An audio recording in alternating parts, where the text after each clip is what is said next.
Hey everyone, this is P4L, and in today's special P4L review, we'll be doing our very first LEGO review. And I'm very excited as this set is going to be a recreation of one of my favorite characters of all time, WALL-E. So this LEGO WALL-E set is from their LEGO Ideas line, and it looks like from the numbering here, it's LEGO Ideas number 12.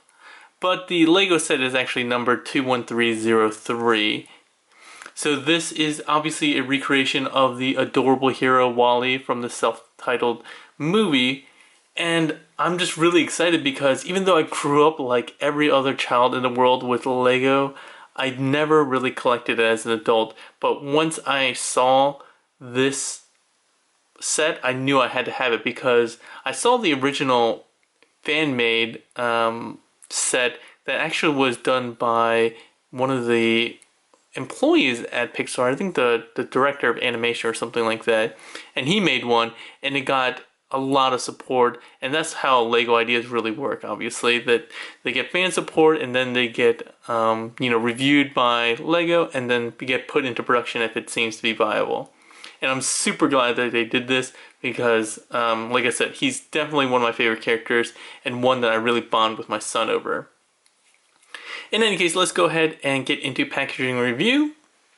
So as you can see, you get a nice big yellow box with WALL-E featured on the front, as well as the things that you're going to get inside. So it's really just WALL-E, his little plant here, and on his shoulder, this 1x2 tile and this kind of handle piece. I'm not sure what the name is. It's supposed to be a recreation of his sidekick Cockroach, which you see in the movie a couple times. But the box itself is supposed to mimic WALL-E's kind of exterior, the construction yellow with a little bit of dirt and grime that you see like here and throughout the box. So that's a really nice box design. You'll see that on the bottom left you get the details. Again, set 21303. It is 677 pieces and it's for ages 12 and up. But I'm going to build this with my 5-year-old, so half of us are meeting that requirement. Coming along to the side, you do get another image of the WALL-E figure at the bottom here, as well as just some basic branding. On the other side, you do get some stills from the movie. On the top, you just get some basic, details of where it was constructed and distributed, and a little image here that says actual size, so you can see some actual size comparisons. Nothing really much on the bottom, and on the back you do get some more images showing off the set itself. So you can see some features that again, the plant, the little cockroach buddy, and you can see that his chest or his main body can open up where he does the compacting or even storage of like the plant. You do get a little bit of details about the LEGO Idea program. So it says share your ideas, gather support, LEGO review, and then new LEGO products. So that's really the 4 stages of LEGO Ideas.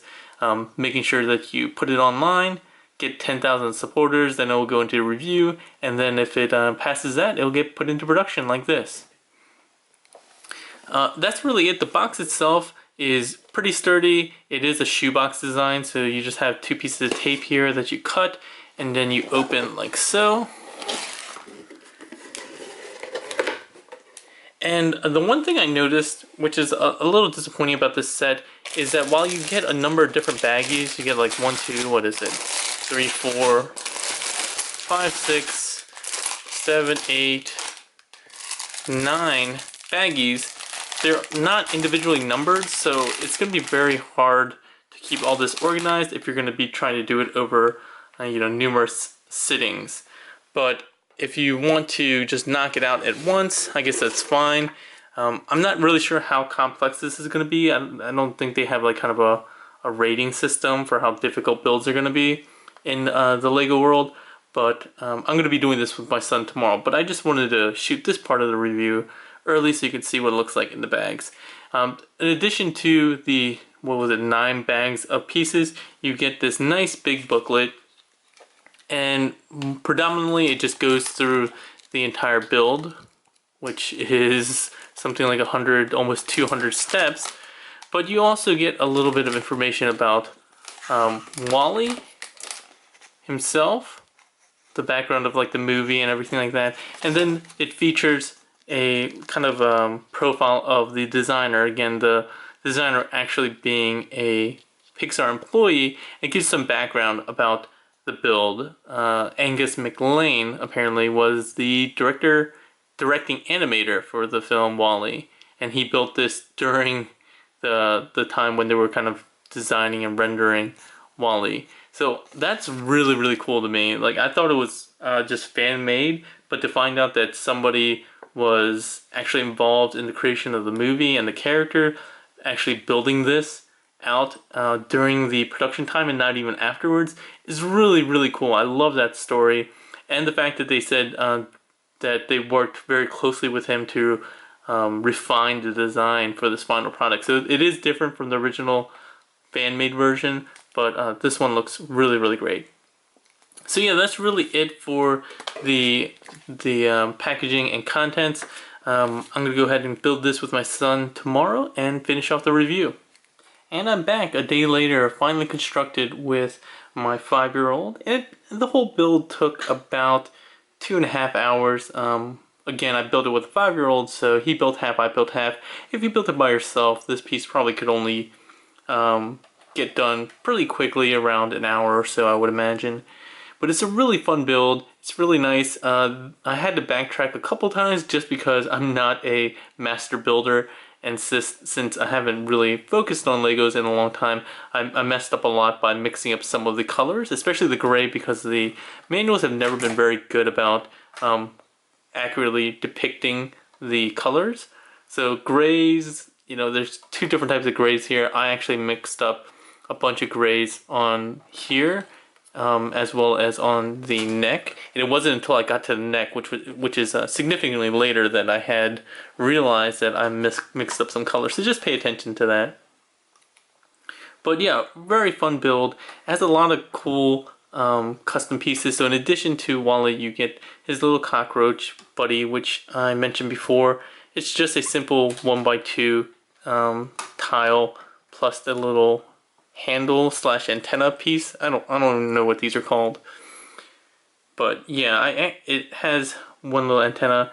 The cockroach is brown though in the movie, so I kind of wish they had made this brown. That would have been a simple thing for them to do. You also get this plant, which obviously plays a key role in the movie. And it's a simple build. It's just 4 pieces. This little custom leaf piece, this little kind of barrel round piece. You have this blue kind of cross peg, and this one piece at the bottom, and that tabs onto the stud in either hand to allow you to hold it. I actually don't like this configuration of the plant that much, just because this piece comes off really easily. I actually think it would be better to put the stud piece up here like this, and then peg it into the bottom. You do get a little bit of blue showing, which is kind of a bummer, but you can still peg this in like so. And another bonus of doing it this way is that then you'll have a bottom peg here that you can use to kind of peg in if you want to add it into the compartment that WALL-E has. It's kind of hard to actually see in there and do on camera, but yeah, you can actually peg that in and it'll stand up, as opposed to the other way, which you just kind of have to shove it in and let it rest there. There we go. See? And that's going to be one of the major complaints that a lot of people have with this figure. I'll get to it in a second. But yeah, let's talk about the articulation. So you get the little door. You get really nice arms for the most part. So you're on a sliding mechanism that go back and forth. The shoulders are on a ball joint, so a lot of nice articulation there. You can rotate the arm like this. No extending action. That's one thing that I really wish they had added, like a sliding piston like the actual character has, which is kind of a bummer. His hands and fingers are kind of nice though, which allow you to emote a lot of the same feeling. They're a really nice recreation of the WALL-E figure, WALL-E hands. I do wish they had some stickers for the black and yellow diagonal stripes here for construction and stuff like that, and warnings, but they don't have that, which is kind of a bummer. I think they could have included some stickers. They do have some custom pieces here for the WALL-E and the solar charge level. Again, those play a role in the movie. A little indicator light as well. So really nice recreation of the model. One thing that I don't like is on the head. There's a lot of things wrong with the head, not including the neck. You have these brown pieces up here, which I don't understand why they made it brown instead of going gray. That's not screen accurate at all. I don't know why they just didn't stick with gray there. Kind of breaks up the look. The eyes also are pegged in and sit out as opposed to recessed, and I don't really like that either. So from the side they like kind of, here's kind of like bug-eyed. They should be actually recessed in this area here. And that's the other bummer part I don't like. I don't like how this top part doesn't really smoothly transition with the rest of the eye pieces, and this should actually be closed off. So I guess what you could do is move this out a bit, but even that doesn't look completely right. It might look better though, so let's see what it looks like. Just experimenting now. That might actually look better, but I'm not sure. But anyway, the official build has it kind of stuck back like this, which I think isn't the best recreation of his eyes, but he does have some pivoting action here, so that's really great. You can recreate his, you know, sad, kind of really emotional look here, or, you know, spoiler alert, at the end of the movie, or when he loses his memories, he can go into the stoic, emotionless, generic WALL-E bot. He does have a nice little tubes here that mimic some wiring. We'll get to the neck last, just because I'm going to spend a lot of time complaining about that. There are some things on the back which I don't really get. So there's a little flap here, and then these pistons, which I don't really understand what they're for. Yeah, I mean, they're there for looks, I guess. And then you have this random brown piece here, which may or may not be screen accurate, I'm not sure. The treads are really nice. They are geared, so they do a really nice job of rolling around. It won't do on this very well just because it's a very smooth surface, but yeah, it does a really great job recreating that look of WALL-E. And you can take them off if you want to recreate some scenes where he's not wearing them. You can take it off fairly easily. Very easy to build. Come on, there we go. But yeah, I think that's it for overall impressions and articulation of this build. I do like it a lot there, but my biggest complaint, and everybody's biggest complaint, is the neck joint. And it's just because there's a lot going on with the head. It's so heavy that it can't hold poses well. And you saw it kind of flopping around before.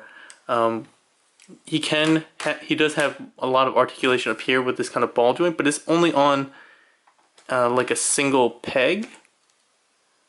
I was trying to show it off, but I'm not gonna be able to do it. It's on like a single peg, which is obviously not enough, and there's no friction there to keep it from rotating. I mean, you do have that joint here, which is nicely ratcheted, but everywhere else, yeah. These joints here are ratcheted as well, which is nice, and it's still a little weak. And then the biggest problem is all the way inside at the base. It's the same type of ratchet pieces as these, and there's only two, and that's clearly not enough. I mean, if this identical joint up here has a hard time holding up the weight, the fact that there's another segment before you get to the same exact joint type, obviously that's not going to be enough to support the entire head. And that's really a shame for such a great build. I don't even know how they even let this go into production like this, because it's a real disappointment. It can barely hold poses. And actually it's doing a pretty good job right now, but you just have to get it balanced perfectly You can't really go up that much or down. You have to keep his head almost exactly level in any position to get some decent poses out of him. So that's a real bummer. I have heard already though that they're thinking about doing a redesign. I don't know how accurate that is, but that's what I've heard through the grapevine. So it would be very hard for me to recommend this figure knowing 100% that there is a redesign coming out, especially with the neck. But overall, for $60, $59.99 is the retail price on this guy. I still would want to recommend him. Maybe just because I have a soft spot for Wally, but I still think he's a great build. There are some things that, again, that they can definitely fix or improve upon, but maybe extending arms here as opposed to just having the sliding joint, which is nice. And improvements on the neck are a must. Neck and head sections. And then again, maybe just a couple of stickers or custom pieces for the arms to recreate those warning labels. But otherwise, there's a lot of great stuff going on with this build. I think it's a really fun build, and if you and your family really like Wally, he makes a great display piece. He has a lot going on. He has a lot of playability with his little accessories, his little fun accessories, which aren't complex or anything like that, but still a really great addition to the piece. But yeah, I think that's it for my review, my very first LEGO review. I really enjoyed doing it. I may do some more in the future. I'm actually thinking about doing the Big Bang Theory set, just because I really do love that show, and that set came out as well. But if you have any questions or comments, or if I did something wrong, or if you would like me to improve my LEGO reviews in some way, shape, or form, go ahead and leave a comment in the comment section below. If you like the video, please give it a thumbs up and share around with your friends. And if you want to keep up to date with all my news and reviews, whether they be Transformers, SH Figure Arts, or LEGO, or Star Wars, go ahead and click on the subscribe button at the top left here, or follow me on Facebook at P4L Reviews. And as always, I do appreciate everyone's time and watching my reviews. I hope you guys found it helpful, enjoyable. With that said, I hope you have a good one.